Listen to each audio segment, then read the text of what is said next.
We're here in the Bayou Cane area, specifically on Butte Street. And at the end of this intersection here is where we're seeing the most flooding. Take a look at what's happening behind this neighborhood. On the far end is Martin Luther King Boulevard. Just to give you an idea of kind of where we are, residents here tell me that there is a retention pond back here. Right now, you can't even really see where that retention pond starts and ends because there is so much flooding.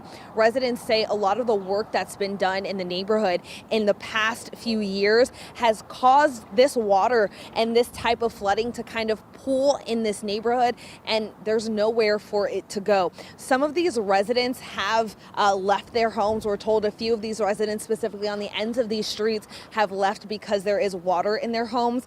Others say that they don't have waters in their homes, so it's kind of a sporadic flooding situation right at this point right now. I'm going to have Caleb walk with me a little bit, Caleb, so we can kind of show the backyards of people's homes. So these houses here towards the end of the street, it seems like the flooding and the water started coming in from the front. Other residents on this street tell me that the water started coming in through the back of their home. So I'm going to have Caleb. Caleb, can you show some of these backyards here? Just look at how much water is pooling in these backyards. I will say the flooding was much more substantial, especially towards the other side of this street, down towards that way. Some of the flooding has subsided so far. Residents are worried, though, that this water is not going to subside. I'm told the last time it flooded like this a while ago, water was here for 5 weeks. Take a listen to what one resident had to say. How long have you lived in this neighborhood? Probably 60 years.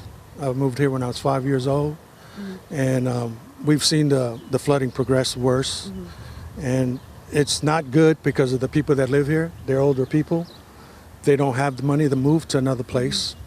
So it's really discouraging to see how we're taking care of our people, and that really frustrates me. Now, there's progress in being built, but when you put a dam, which is the road, it can't go nowhere, the water. And then you make a, what is it, retainer pond, I think? Yeah, a retainer pond. Now it floods, so it just comes here.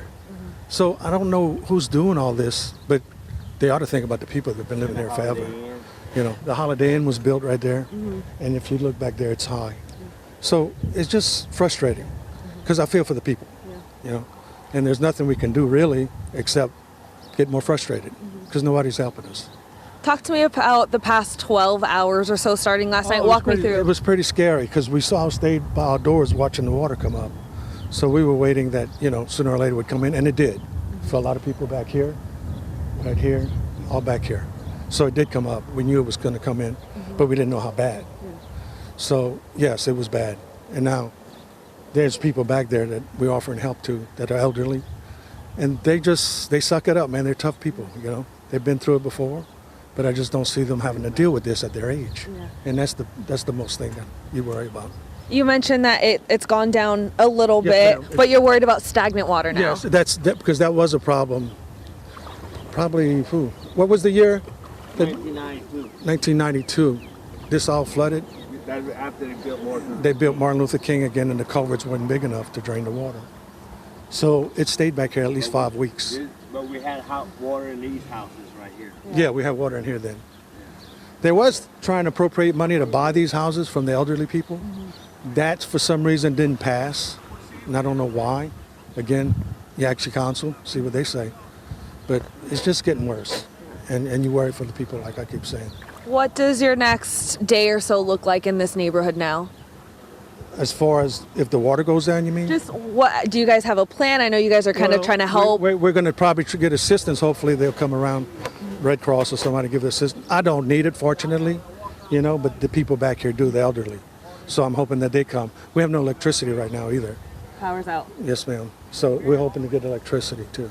But it sounds like you guys look out for each other back here. Oh, we do. I mean, we're like, we grew up like that. You did too, I'm sure, you know.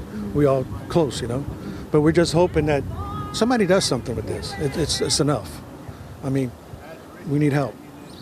Let's see what happens. We'll just pray and hope for the best. So yeah, not good situation here in Bayou Cane, especially for some of these homes. Others fared a little bit better. Take a look. We're now closer to Butte and West Homa. This area has subsided a lot over the past hour or so. But if you go a street over on either side, we're looking at the same situation. A lot of water, I'm sure some flooding in homes as well, just like this neighborhood here. So residents hoping this water subsides, and they're gonna have to be cleaning up at least for the next few days or so. Reporting in Homa, Alyssa Curtis, WWL Louisiana.